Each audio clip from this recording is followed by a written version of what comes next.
these very exciting people, and it's fun, isn't it? This robot can talk. I don't know what happened. Are you a new form of technology? Yes, I'm part of the new technology. I'm here to help you. I've come to your planet to research your people. How are you so intelligent? Well, I went to school. I paid attention. Why do you think people should come to the Santa Cruz Fair? Well, there's so much to do at the fair. There's so much to see at the fair. There's popcorn, and there's bottle candy, there's funnel cakes, and there's corn dogs, there's apple pie, and there's art, and there's music, and there's theater, there's Captain Hook, there's everything.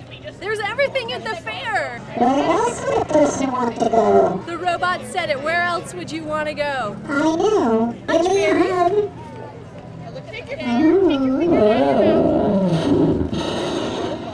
Bye. Hello. Can I kiss you? I love you. I love you, Pie. The robot loves me. Hi, I'm Daniel James Howell with Community Television, and we're here at the Santa Cruz County Fair. This year, all across the country, Americans are celebrating 200 years of agricultural festivals. We'll be here every day talking to the folks that make this fair so great. There ain't no fair like the Santa Cruz County Fair.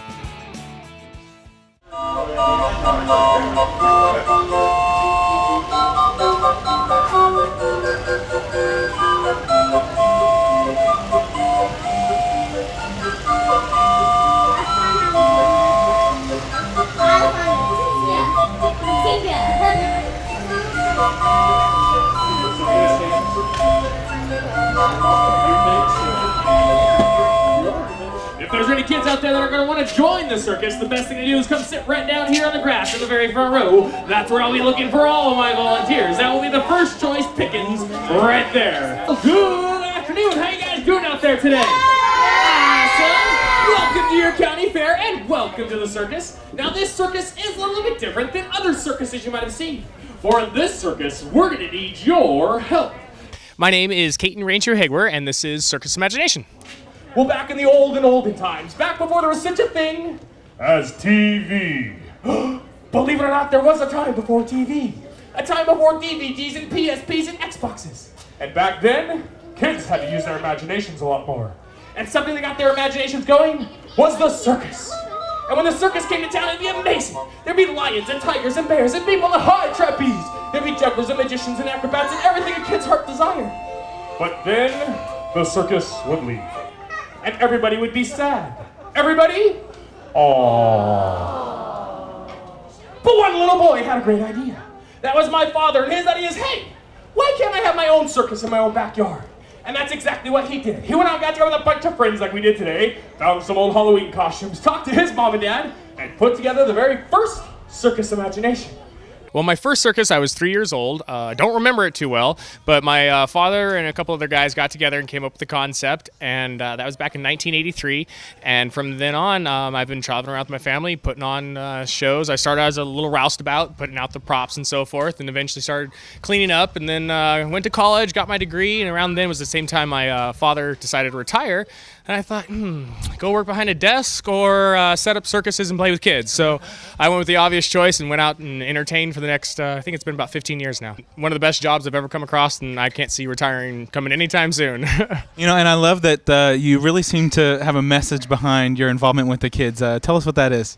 Well, so often today we're seeing televisions and video games becoming babysitters for kids, and it's kind of scary to see what's going to be happening as these kids grow up and they haven't had enough influence with how to interact and how to enjoy and use their imaginations and create their own little world.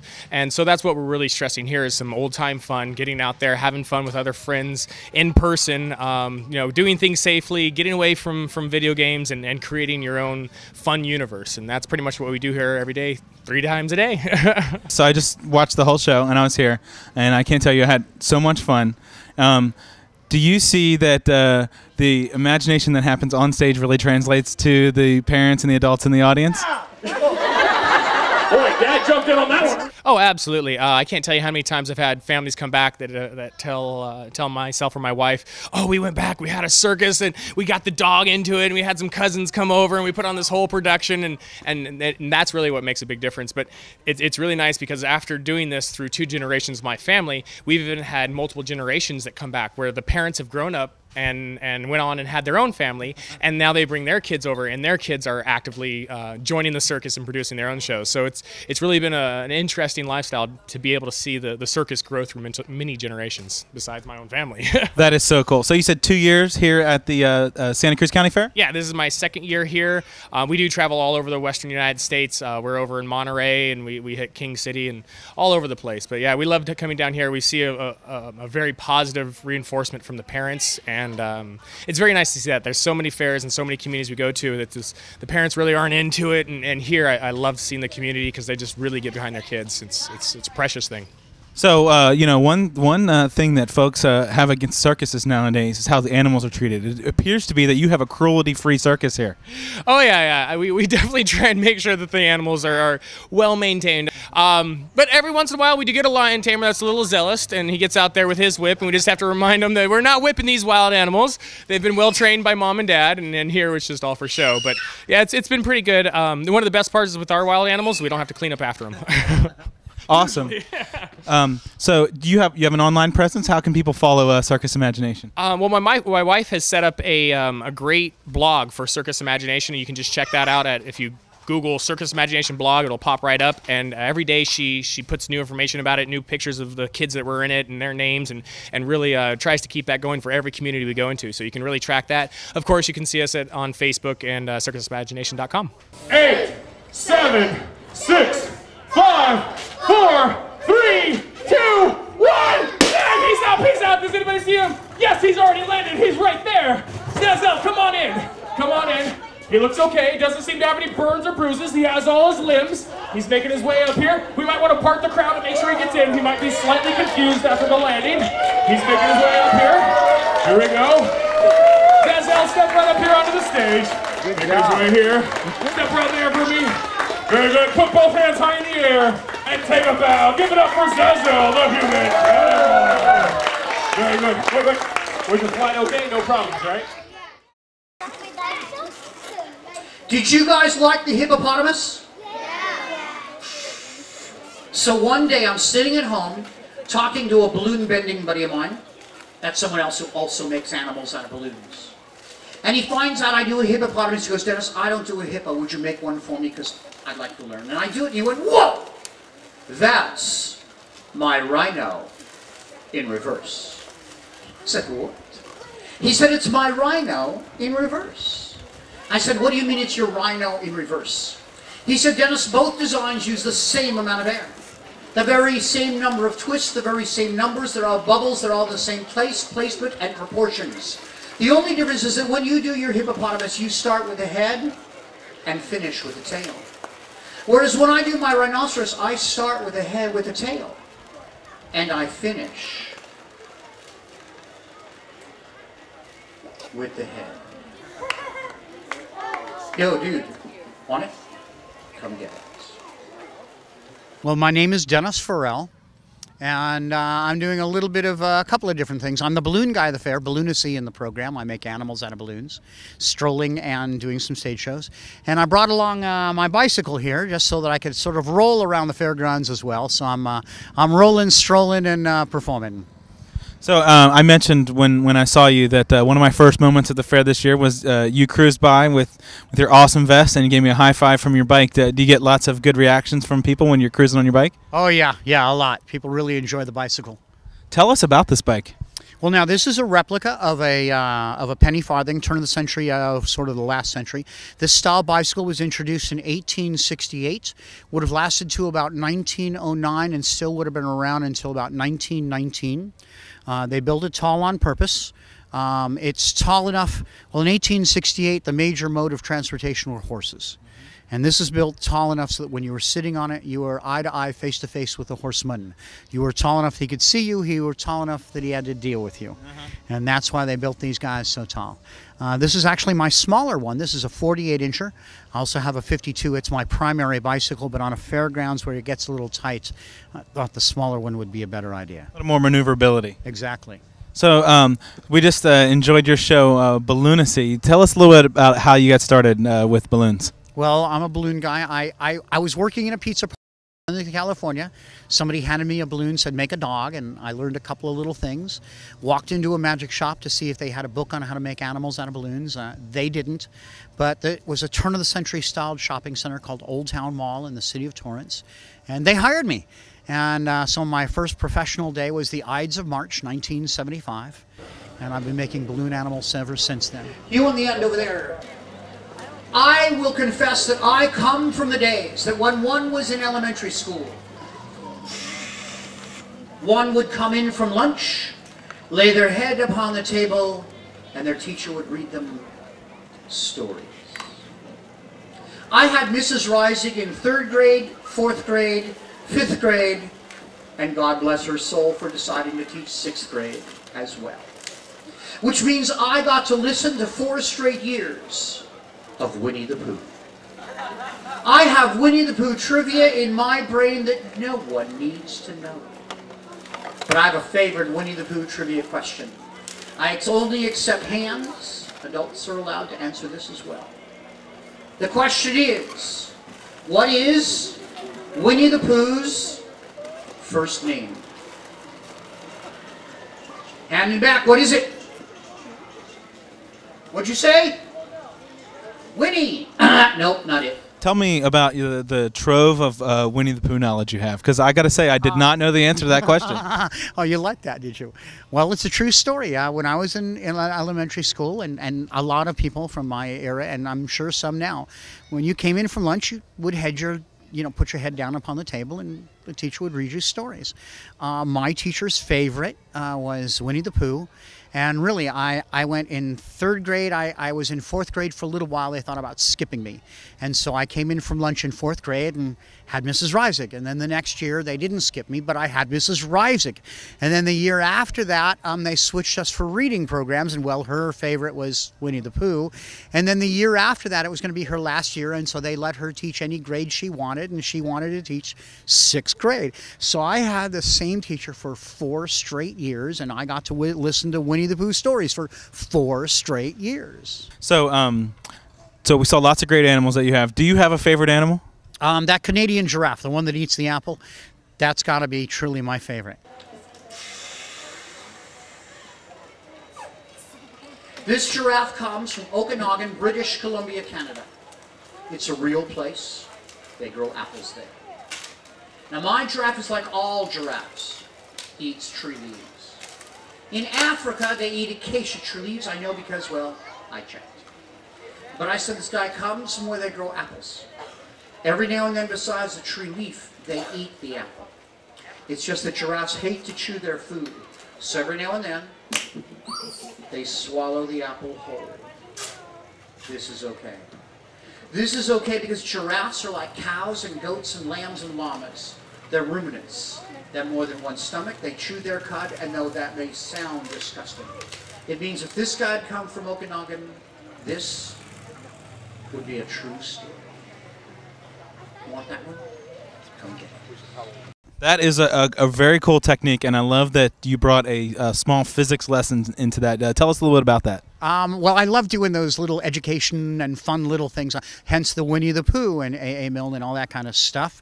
The Canadian giraffe is just so cool as it is. And I have people go, well, how did you do that? And although it's in front of their very eyes and they could see it, they didn't catch it. And so to add that there and then to finish off with popping it into the air just really amazes people. And for kids, boy, it is a great little way to teach them a little science and get them going along the way. Yeah, you definitely had their undivided attention. That was awesome. So if people want to find you, do they have to wait until the fair? Are you around anywhere else? Well, first of all, I encourage them all to come to the fair. It's a great place to be.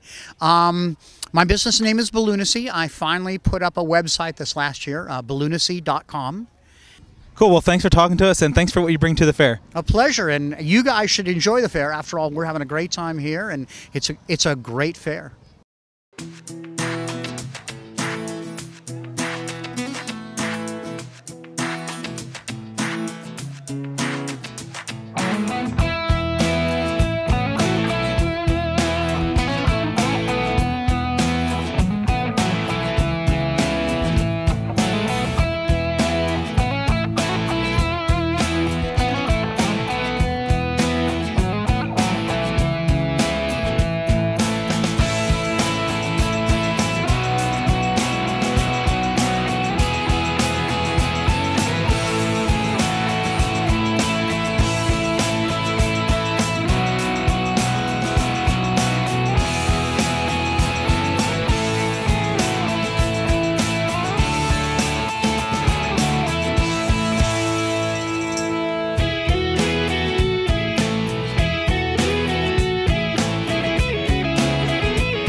Today we are here at the Yesterday's Farm at Claudia's Kitchen here at the Santa Cruz County Fair with Claudia Scott.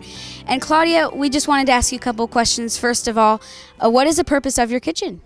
Well, we demonstrate bread and pie making, and today we did bread. We had children grinding wheat, making bread in 2 bread makers. We had them churning butter in this butter churn, and they also rolled out dough just to play with. And then we bake the bread. We just show everybody how it used to be done and how it can still be done. So how many years have you been doing this here?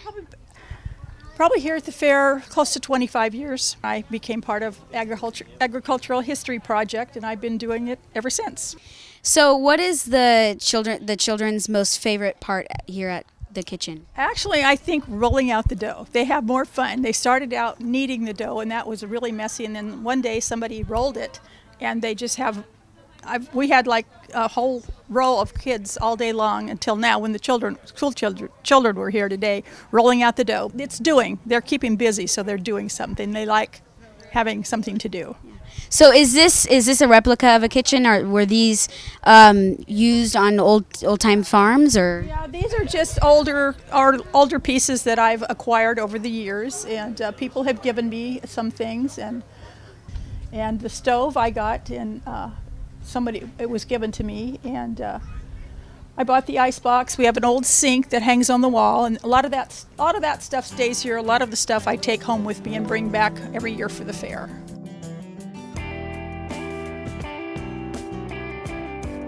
Hi, Kathy. Hi. How are you today? We're really good. We're just cruising around the fair, and we came upon Kathy. She's doing something quite interesting, and I don't know if I quite know what you're doing. This is kind of a strange machine.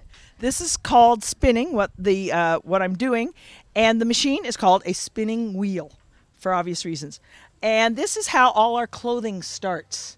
Without a spinning, we don't have clothes. The wheel puts twist into the fibers, and that's what holds them together. Back here where it's unspun, they come apart easily. Here where it's spun, they can no longer come apart because they're locked together to form a yarn. The spinning wheel technology is about 500 years old. However, spinning itself is over 20,000 years old. We have prehistoric artifacts that tell us that people were spinning that long ago. This is how civilization started becoming civilized. The humble beginnings, huh? That's right, exactly. So if the cities fall, then you will probably be one of the people that survives.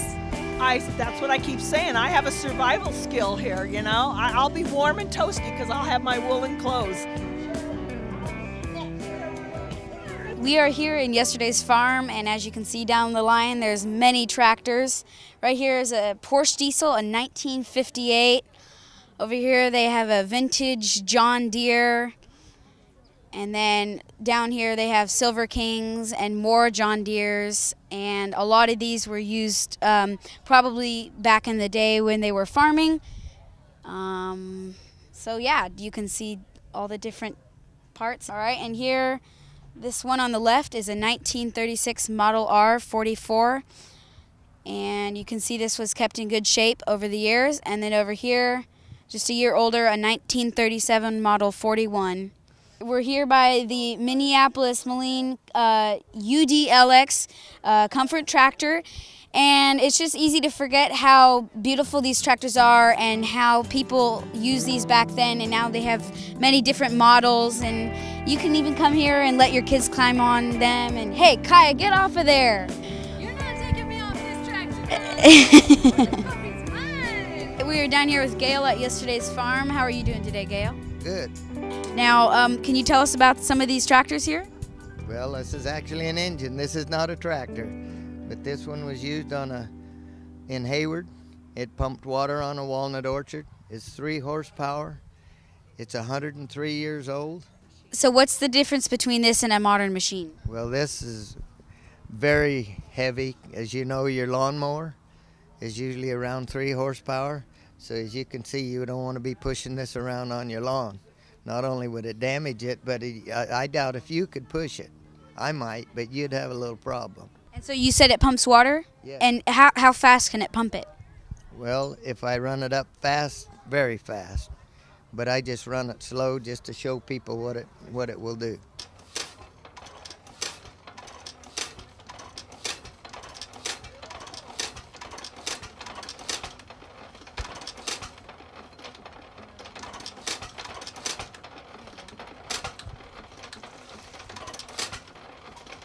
So what would this machine be used on for farms or other things? Well, like it is now for pumping water, sawing wood, grinding corn, grinding wheat, anything they needed on the farm where they needed power.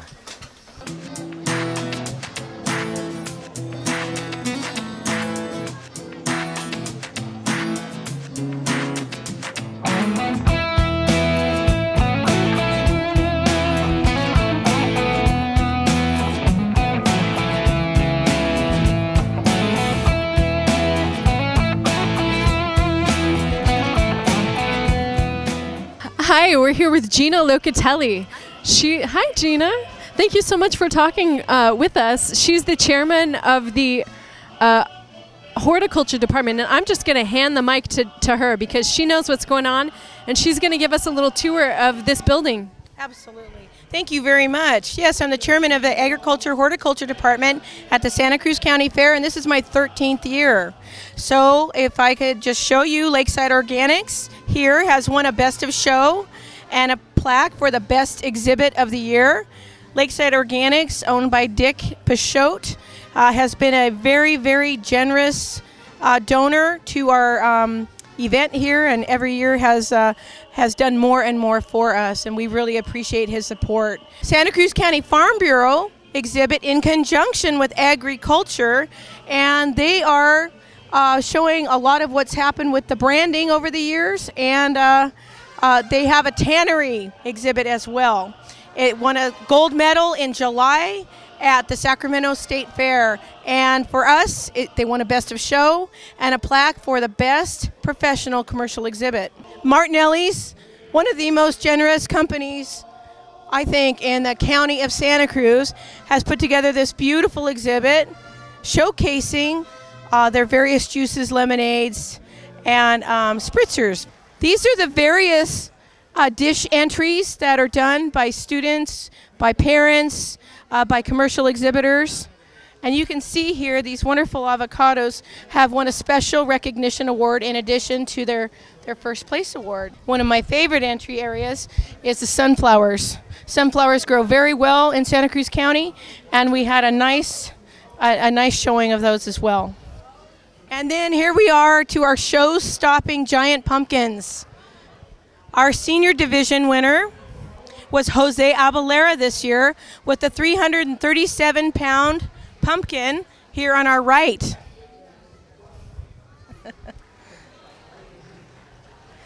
Like I said earlier, we serve food provided by the different companies. A generous company Dole, Driscoll's, Cal Giant, Lakeside Organic Gardens, and Monterey Mushroom are our donors this year for the food that we're going to serve the public so that they can get a taste of what the good products grown in Santa Cruz County. This is our heaviest zucchini contest. And I think our winner was 11 pounds, 4 ounces. And this is it. Again, Domingo Organista the third. Have to tell you, I feel like I'm living in the country. Yeah, it's a good feeling. Good grassroots feeling. Another winner this year for their theme and won a plaque for Best Theme Award was Santa Cruz County Mosquito and Vector Control. They did an excellent exhibit tying in our theme, Dancing with the Steers for 200 years. And that theme came from the fact that the nation is celebrating 200 years of it's our anniversary, 200-year anniversary of agricultural fairs in the United States of America. And so we have picked up that theme. Beautiful. Yes. Monterey Bay Spice Company is another wonderful company that contributed very generously and has put together this beautiful display, allowed us to put things out so that people can smell, touch, and really see what they offer.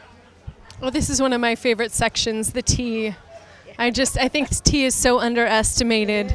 Everyone's all about the coffee, but it's the tea. It's the tea. Pacific Crest Apiaries is another incredible donor and put together this exhibit. Ed and Dana Mumm spent a lot of time preparing this, and we're very, very glad to have them this year. It's Pacific Crest Apiary tea is very good. This is fascinating. The bees are so complicated, and it's really nice to learn about them, and it's nice you have this exhibit to teach people about beekeeping. Bell Farms is a wonderful, they grow olives, and these olive trees are even for sale, and they make a wonderful olive oil. Wow, Gina, this just seems like such a grassroots community event. I'm seeing all of these people, the farmers entering their vegetables, the kids entering all of their different cookies, and it's just so sweet. Yeah. This is what it's all about, and this is why I do it. You know, I'm real busy like all these other volunteers here at the fair. The other 19 department chairmen like myself, we're busy, we have jobs, we have other obligations, but you know, it's so important that you stop, and during fair time, you look and reflect on the riches that come out of the South County and Santa Cruz County in general, and you just got to take that time and celebrate that because it's so important, and we have to perpetuate the agricultural industry because it is such an important and vital part of this community. Well, Gina, thank you so much. Thanks for all you do for the farmers in this area, and we thank you for talking with us and sharing yourself with the audience at home. You're quite welcome, and thank you for coming by, and I appreciate you putting this out. Thank you.